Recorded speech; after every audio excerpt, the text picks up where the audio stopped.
Hey everybody! It's that time of the week again. We're off to a roaring start here for your poem of the week. Come gather around me, people. We are coming to you live from the Jim Alberti Theater, slack dab in the middle of Peacock Blues Studios in Austin, Texas, where we are keeping it weird. Well, we're trying to keep it weird. I personally want to keep Austin weird. That's my locomotive. Here, here. Time for your fun Texas fact. The city of Clark, Texas, changed its name to Dish in exchange for free satellite television for 10 years. It's true. Pull up a chair. And while you're doing that, we got plenty of chairs around. Show me some love. Hit the love button. It will come back to you in infinity. Don't hit the anger button. We got plenty of that in this world. If you would like to support me or this broadcast, you can do so at PayPal via Ball Chandler, Venmo, The Chris Chandler Show, or Patreon.com to be a continuing contributor, The Chris Chandler Show. Everybody say hi to Rachel. She's working props and sound and doing everything. Y'all say hi to Rachel. Type it out on the keyboard. Say hi to her. My friends, we are listening to Pete Weiss and the Weistronauts, who is nice enough to let me use his music for free. Okay, I give him some money every now and then, but Pete Weiss and the Weistronauts, you should check him out. Say, tell us a story, Chandler. Type it out on your keyboards. Say, tell us a story. Tell us a story, Chris. Well, okay. I will.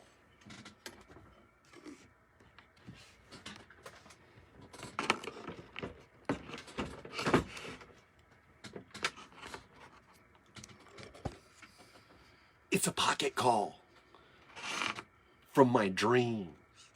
It was kind of unusual because I haven't heard from them in a while. It's hard to make out what they're saying because all I can hear is their muffled voices over the end. But then again, my voices, my dreams have always been hard to interpret.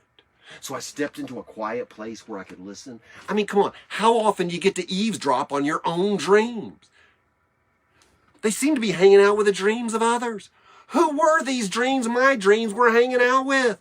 They seem to be in a bar, kind of a seedy bar, one filled with a questionable character of unfulfilled dreams, illusions, delusions of grandeur, and this one arrogant bastard, intoxicated on the smell of his own musk, brandishing a handgun and calling himself the American Dream.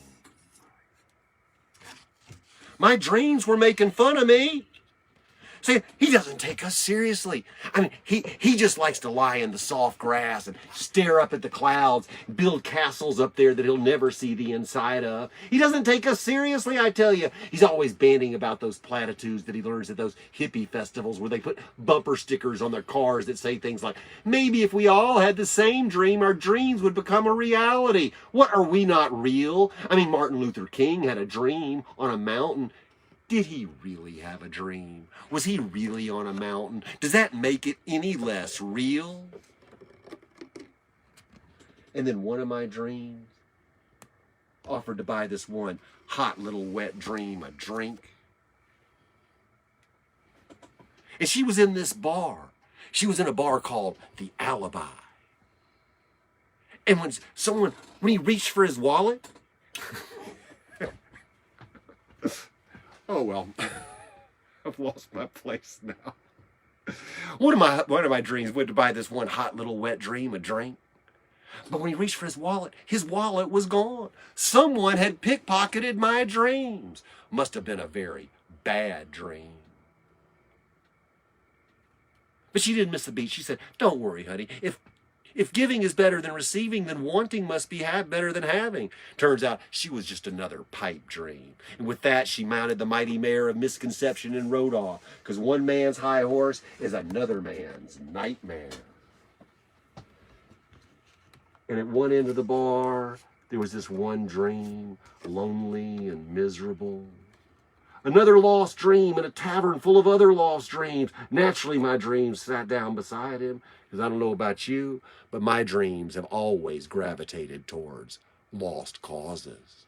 But it turns out he was once a great dream, a champion, in fact, a dreamer. But the thing that sucks about having good ideas is that hard work will surely follow. And what self-respecting dream dreams of mountains of hard work? Perhaps that's why he was suffering from pre-traumatic stress disorder. And my dreams descended down the bar, a long smoky cavern full of glittery lights and busty barkeeps and really tired muzak. That's right, my dreams were in a casino. What? Your dreams gamble? Is nothing sacred? Well, yes, but if nothing is sacred, what does that make everything? And with that, I pulled the one-armed bandit of alternative realities, and I heard the sound of gold coins landing in the purses of little old ladies. I took some of the winnings, and I purchased a GPS for my lost dreams, but it just kept saying over and over again, recalculating, recalculating, recalculating. But still, confetti rained from the heavens. Trumpets heralded the fortunes of others. There were whistles, there were alarms, there were buzzers, there were buzzers, there were buzzers, there were buzzers. Why, that's no slot machine. That's my alarm clock. The dream is over. Unless, well, what would you do? I took that alarm clock and I threw it across the room and it smashed into a million pieces. Or maybe I just mashed the snooze button, because I don't know about you, but I sometimes mistake my imagination for my memory. But as soon as I mashed the snooze button, I pulled the covers up over my head, and suddenly my dreams were dancing, hands reaching into an iridescent sky. Their faces were painted blue, and they were naked. And believe me, seeing my naked dreams is not a very pretty sight. It was a nightmare. It was worse than a nightmare. My dreams were on a vision quest. And they were all singing in 12-part harmony. In the jungle, the mighty jungle, the lion sleeps tonight. And I'm thinking, if you people don't stop singing that Weemowa crap, you're gonna wake the lion up. And then I realized, no, I just set my alarm clock over to radio. And one thing's for sure, I have to stop listening to NPR. Well, I knew that if I mashed that snooze button one more time, I was going to be crossing the thin line between genius and insanity. And I wasn't sure in which direction I was headed. So I did as I recommend you do at home. When in doubt, mash the snooze button. Because we dreamers are only happy when we're asleep. But as soon as I mashed the snooze button, there were my dreams imprisoned. A crowd had gathered. People were carrying signs and chanting, "Free the dreams, free the dreams." They implored me to act, and I thought, yes, great minds think alike. But they said, actually, average minds think alike. And I said, if I knew all the answers, I'd have a whole lot of questions. And with that, the ground began to rumble as if it were a mighty earthquake tearing down the walls of my imprisoned dreams. Or maybe I had just switched my phone over to vibrate, and I had received a pocket call. Perhaps it was a wake-up call. This has been your Poem of the Week. Stick around for your moment of spin. Everybody's favorite game show. Think of a number between 1 and 3. Hey, how y'all doing? A number between 1 and 3.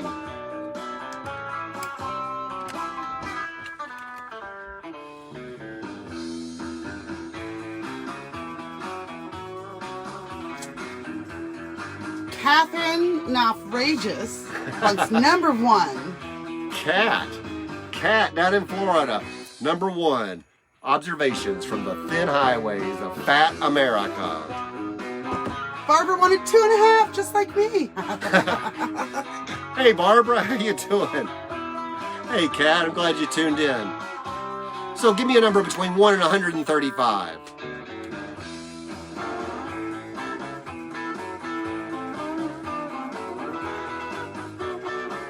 got some exciting announcements. I'm going to be playing a show here in Austin on the 18th with Karen Mall. And I'm going to be playing a bunch of shows, 3, 4, maybe 5 shows with Paul Benoit at the top of December.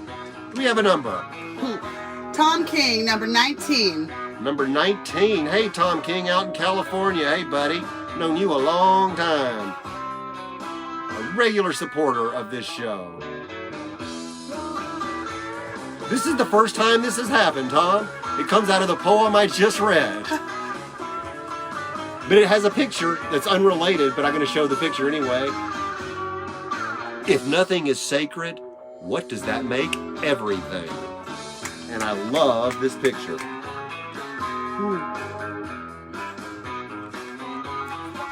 Thanks for playing along. This has been your Moment of Spin and your Poem of the Week. We do this every Tuesday at 7 o'clock. Y'all say thanks to Rachel for helping us out.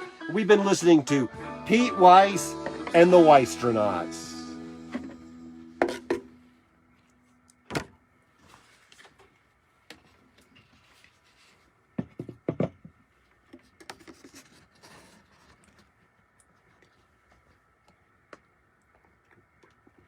The finish button. There we go.